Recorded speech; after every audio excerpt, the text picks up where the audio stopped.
martirizimi tyre në këtë shesh 35 vite më parë ushtruan në dritë, hapi rrugën që shqiptarët të votojnë të lirë. Bëri të mundur që shqiptarët me votën e tyre të përmbysin regjimin më mizor që Europa kishte njohur pas luftës së dytë botërore. Masakra e 2 prillit pati një ehon të jashtëzakonshme ndërkombëtare. Kauza që mbrojtën Arben Broci, Nazmi Kryeziu, Bujar Beshanaku, Besnik Ceka, u bë një kauzë e njerëzve të lirë në mbar botën. Në Kongresin e Shteteve të Bashkuara, në Parlamentin Evropian, në Asamblenë Parlamentare të Këshillit të Europës, njëra pas tjetrës u miratuan rezoluta në nderim të martirëve të Shkodrës, të martirëve të 2 prillit, në mbështetje të Shkodrës dhe të shqiptarëve që donin të çliroheshin nga diktatura komuniste. Sot, asgjë nuk mbyll plagën e hapur nga dora kriminale e diktaturës dhe vrasëve të saj me 35 vite më parë. Por sot ju siguroj se bijtë tuaj, bijtë e Shkodrës janë më të gjallë se kur në kujtimin tonë, në nderimin tonë. Vepra e tyre është sot më frymëzuese se asnjëherë më parë. Është kushtrimi vërtet për të gjithë shqiptarët që të sakrifikojnë me votën e lirë. Të dashur miq,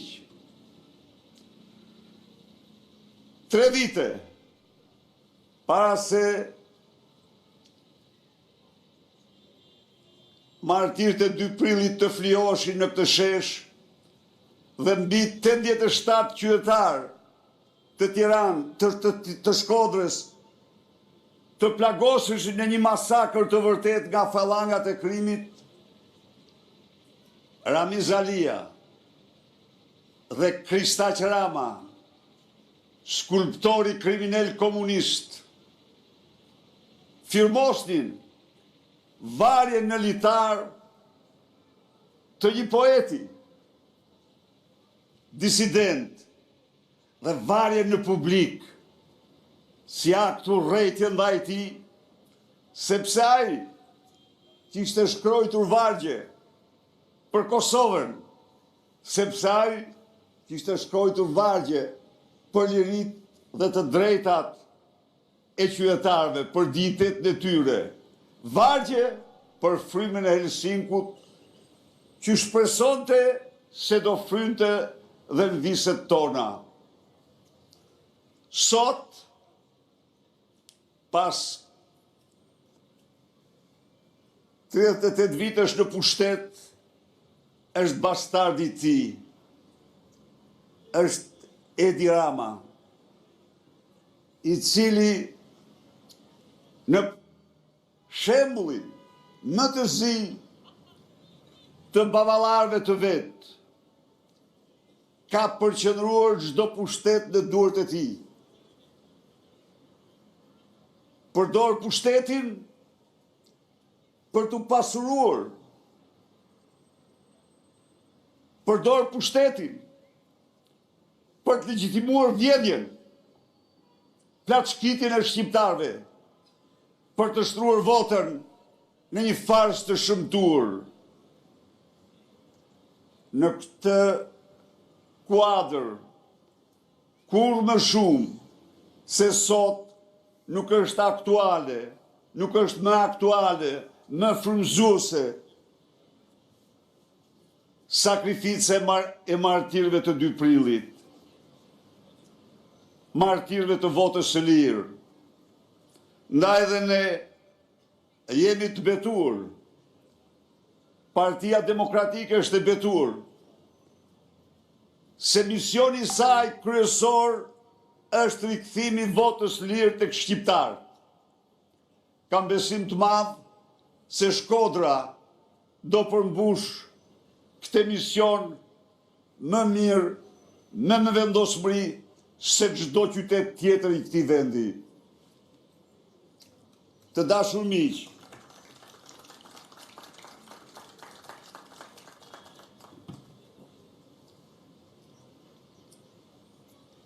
pasardhësi i bllokmenëve hoxhist në një drejtim të ekzistencës së kombit i ka bërë kombit shqiptar gjëmën më të madhe që nga vitet 1300, vitet e mortajs së zezë.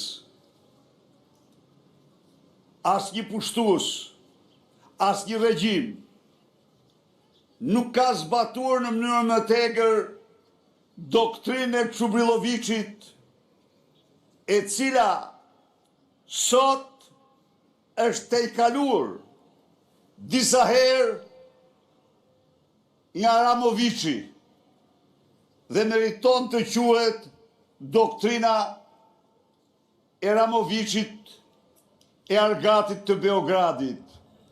Në 10 vite, 720.000 shqiptar kanë marrë me vete ëndrrën shqiptare në rrugë të botës. Janë larguar nga Shkodra, janë larguar nga Shqipëria, sepse ky është një vrasje si ëndrrës së rinisë shqiptare. Sot, në një akt cinik, kishte zgjedhur 2 prillin për të takuar student. Çfarë u tha? Studentëve Edi Rama u tha se Shqipëria nuk ka korrupsion dhe se korrupsioni është perceptim. Unë këtu nga Shkodra duhet t'i shtroj atij këto pyetje. Sarajet e Surrelit o kry hajdut, me themele 720 metra të gjata, me materiale nga më të kushtueshme që ekzistojnë, janë perceptim apo vjedhje.